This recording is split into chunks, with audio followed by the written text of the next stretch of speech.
يا منزل الآيات والقرآن بيني وبينك حرمة القرآن اجرى به صدري لمعرفة الهدى وأسر به قلبي من الشيطان يسر به أمري وأقض معاربي وأجر به جسدي من النيران وأحقق به وزري وأخلص نيتي واشدد به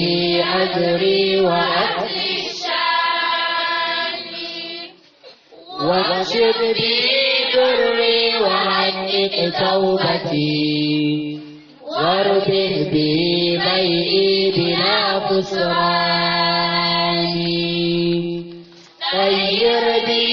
قلبي وثبت سريرتي